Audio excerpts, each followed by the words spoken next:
नमस्कार दोस्तों, आप देख रहे हैं वॉइस ऑफ एमपी और मैं हूं अब्दुल अली ईरानी। मध्य प्रदेश के कांग्रेस हाईकमान द्वारा अपने प्रत्याशियों की दूसरी सूची जारी कर दी गई है। इस सूची में मल्हारगढ़ विधानसभा क्षेत्र से परशुराम सिसोदिया को टिकट दिया गया है। चूँकि आम जनता में चर्चा ये थी कि श्यामलाल जोगचंद जो है वो जन नेता के रूप में है और कांग्रेस उनको टिकट देगी, लेकिन ऐन वक्त पर उनका टिकट कट गया और कांग्रेस के कार्यकर्ताओं में मल्हारगढ़ पिपिया विधानसभा क्षेत्र में इस निर्णय के बाद भारी नाराजगी, आक्रोश और निराशा का वातावरण देखा जा सकता है। मेरे साथ मौजूद है कांग्रेस के नेता श्यामलाल जी जोगचंद। आइए इनसे बात करते हैं। सर, वॉइस ऑफ एमपी में आपका स्वागत है। मध्य प्रदेश कांग्रेस द्वारा जो सूची जारी की गई, इसमें आपकी उम्मीद बहुत ज़्यादा थी। आप सशक्त दावेदार के रूप में जाने जा रहे थे, माने जा रहे थे। ऐन वक्त पर आपका नाम कट गया, क्या कहेंगे आप? मुझे ऐसा लगता है कि हाईकमान से कहीं न कहीं थोड़ी बहुत चूक हुई है और पुनर्विचार के लिए हम लोगों ने माननीय कमलनाथ जी को आपके चैनल के माध्यम से आग्रह किया है। बाकी जो हमारे वरिष्ठ लीडर है उन सब लोगों से आग्रह किया है कि कहीं न कहीं ये चूक है और इसको सुधारा जाए और ये जो है टिकट ये बदला जाए और पुनर्विचार इस विषय पे किया जाए, क्योंकि यहाँ आम जनता और कांग्रेस पार्टी ने जैसे कहा था कि हम सर्वे का आधार बनाएंगे, लेकिन सर्वे को आधार नहीं बनाते हुए ये जो किया वो ठीक नहीं किया है। सर, सर्वे जो हुआ था उसमें भी 88% जैसा कि आप लोग भी बता रहे हैं कि आपकी संभावनाएं बताई गई थी। क्या माना जाए, सर्वे को दरकिनार कर दिया गया या सर्वे केवल दिखावे के लिए थे? मुझे ऐसा लगता है कि सर्वे पूरी तरह से मल्हारगढ़ विधानसभा क्षेत्र में दरकिनार कर दिया और चूंकि ये मंदसौर मल्हारगढ़ की धरती है, यहाँ पिछली बार किसान आंदोलन हुआ और टिकट गलत हुए थे, उसका दुष्परिणाम कांग्रेस पार्टी को यहाँ भुगतना पड़ा था।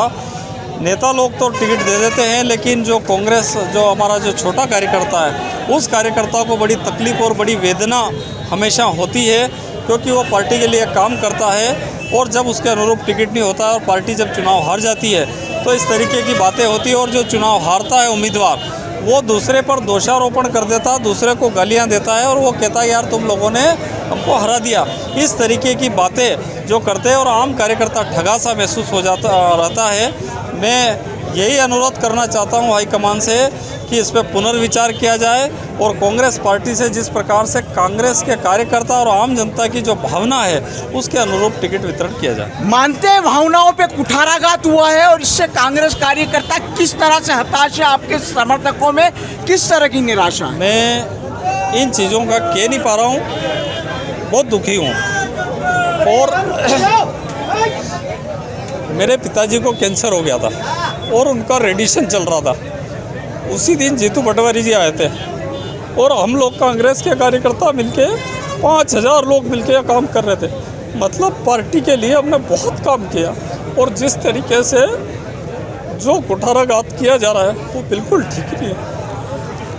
कांग्रेस का हाईकमान की किस तरह की गलती हुई है, क्या मानते हैं, किस वजह से ये निर्णय लिया गया है? उन्होंने सर्वे को आधार नहीं माना, कार्यकर्ताओं की भावना नहीं मानी, इसके साथ साथ जाति समीकरण 35 सीटें आरक्षित है, ये सीट आरक्षित है और आरक्षित सीट में जाति बैलेंस होता है, वो बैलेंस उन्होंने नहीं बनाया। और इसके साथ साथ उन्होंने जो आम गरीब कार्यकर्ता है उस कार्यकर्ता की भावना को नहीं रखा। हम लोग चूँकि पार्टी के इतने निष्ठावान कार्यकर्ता है कि 27 साल से हम लोगों ने 3 महीने जेल काटी है पार्टी के लिए। हम लोगों ने 45 दिन तक साइकिल यात्रा करी है, हम लोगों ने पैदल यात्राएं मीनाक्षी जी के साथ की है, एक पैदल यात्रा है। गरीबों के लिए, कमज़ोरों के लिए हमेशा लड़े हैं और उसका दुष्परिणाम जो ऊपर के नेता बैठ कर के जिस तरीके से करते हैं और उसका जो दुष्परिणाम होता है वो यहाँ का छोटा कार्यकर्ता है उसको भुगतना पड़ता है। और आम कार्यकर्ता की हालत ये है कि 18 साल से 35 साल का जो कार्यकर्ता है या जो युवा आदमी है, कार्यकर्ता नहीं आम लोग, उनको जेलों में ठूस रखा है। कई लोगों पर फर्जी प्रकरण बनाए जा रहे हैं, कई लोगों पर डोडा चूरा में उनको बंद है, कई लोग अफीम में फर्जी बंद है, कई लोगों की हालतें ख़राब है, उनको कोई नहीं सुन रहा है। ऐसी स्थिति में हमारे मल्हारगढ़ तहसील के कार्यकर्ता संगठित होकर के लड़ाई लड़ते हैं। अगर ये न्याय नहीं होता है तो इसके साथ साथ आने वाले समय में कोई भी कांग्रेस का आदमी इस लड़ाई को नहीं लड़ेगा।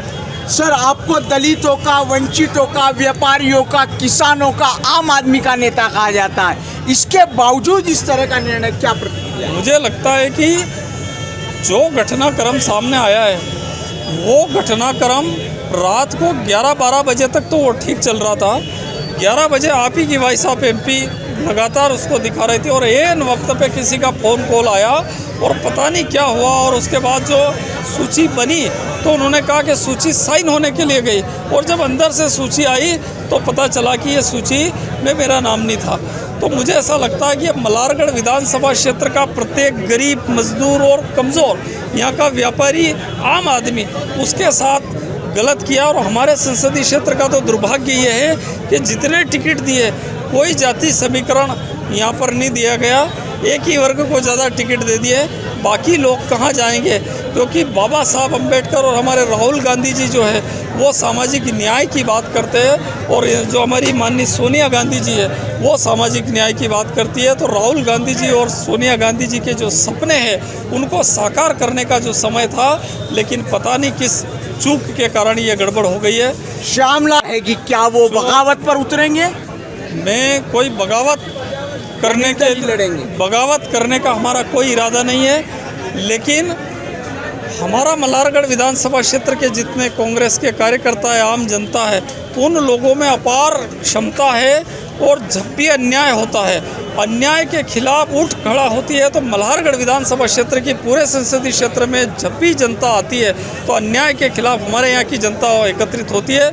मुझे उम्मीद है कि जो हमारे यहाँ के जो आम जो कार्यकर्ता है, आम लोग जो जैसा निर्देश देंगे, जैसा आदेश देंगे, खुद श्यामलाल जोगचंद कुछ नहीं है, जो ये सब लोग आदेश देंगे उनका पालन मैं करूँगा, उनके चरणों में बैठकर उनका पालन करूँगा। सर, केवल 2 सवाल और हैं मेरे, कि कांग्रेस की ओर से जो परशुराम सिसोदिया खड़े किए गए हैं, क्या फाइनेंस मिनिस्टर जैसे व्यक्ति को वो चुनौती दे पाएंगे? मुकाबला हो पाएगा क्या? परशुराम सिसोदिया पिछली बार भी वो यहाँ पे प्रत्याशी थे, उस समय पूरे संसदीय क्षेत्र में किसान आंदोलन हुआ, 6 अन्नदाताओं को गोलियां मार दी, 6 अन्नदाता घायल हो गए थे, 12 लोगों को गोलियां लगी थी, 6 लोग शहीद हो गए थे। ऐसी स्थिति में उनको पार्टी ने प्रत्याशी बनाया था। वो इसी में लगे रहे कि रात दिन एक दूसरे की बुराई करने के अलावा उन्होंने कोई काम नहीं किया। 12,000 वोटों से वो यहाँ इस क्षेत्र से चुनाव हार के चले गए। जब चुनाव हारे तो हारने के बाद जो मासूम कार्यकर्ता जो मेहनत करता, पेट काटता, गांव-गांव से मेहनत करता, एक जाति विशेष को टारगेट करते रहे, इन्होंने वोट नहीं दिया, उन्होंने वोट नहीं दिया, इस तरीके से जो अनलगल आरोप लगाते रहे। मेरा दुर्भाग्य ये है कि फिर से परशुराम जी सिसोदिया को यहाँ चुनाव मैदान में उतारा गया है, और वही परशुराम जी सिसोदिया, चूँकि यहाँ स्थिति मुझे लग नहीं रही कि वो चुनाव जीते, और जब वो हारेंगे तो फिर से इन कार्यकर्ताओं के ऊपर लांछन लगाएंगे। 5 साल तक लगातार मेरा अपमान किया गया, मेरे साथ कई बार पार्टी की मीटिंगों में मुझे निमंत्रण नहीं दिया जाता, कई बार ये स्थिति होती कि मुझे दूर रखा जाता, मैं जैसे ही आता और मेरे साथ जिस तरीके से अपमान किया जाता। कुछ लोग लगातार मुझे सुना करके कहते हैं कि अगर किसी ने कुछ गड़बड़ करी तो जूते मारेंगे, इस तरीके की जो भाषाएं, यहाँ तक कि माननीय राजा साहब दिग्विजय सिंह जी के सामने मुझे गद्दार कहा गया। तो ये वही बात कह रहा हूँ कि जिस दिन जीतू पटवारी जी आए थे उस दिन मेरे पिताजी का 5 रेडिशन थे, पिताजी की डेथ हो गई, उस समय उनके 5 रेडिशन चल रहे थे, सिकाई चल रही थी कैंसर में, उस समय ये लोग वहाँ जा कर के कह रहे थे कि ये गद्दार है। इस तरीके की जो भाषा का उपयोग, जिस पार्टी के लिए हम जेलों में रहे, 3-3 महीने जेल में रहे, हमने राहुल गांधी जी के यहाँ कार्यक्रम कराए, हम लोगों ने यहाँ पर जो पैदल यात्राएं की, हमने साइकिल यात्राएं की, हमने रात में नारकोटिक्स कार्यालय के घेराव किए, हमने थानों के घेराव किए, हमने पुलिस प्रशासन से लोगों को बचाया, पार्टी के लिए हमने जो सर्वस्व न्योछावर कर दिया। आज भी आप हमारे घर आएंगे तो कच्चे मकान में रहते महात्मा गांधी जी, सुभाष चंद्र बोस, भगत सिंह, चंद्रशेखर और जो बाबा साहब अम्बेडकर, उनके विचारों को आत्मसात करते हुए, मौलाना आज़ाद, उनके विचारों को हम लगातार आत्मसात करते हुए पार्टी का काम कर रहे थे। लेकिन जिस तरीके से यहाँ के जो प्रत्याशी ने जाकर के माननीय दिग्विजय सिंह जी के सामने मुझे गद्दार का, मुझे लगता है कि इस तरीके का आदमी अगर यहाँ चुनाव लड़ता है, चुनाव हारना जीतना, मैं स्वयं चुनाव हारा, लेकिन चुनाव हारना जीतना ये किसी के बस में नहीं रहता है, जो भी वो जनता के हाथ में रहता है। हमारा काम है कर्म करना, लेकिन उस आदमी ने हम लोगों को इतना अपमानित किया, इतना अपमानित किया कि 5 साल तक हम विष के घुट लगातार पीते रहे और हमारे साथ अन्याय होता जो लगातार होता रहा।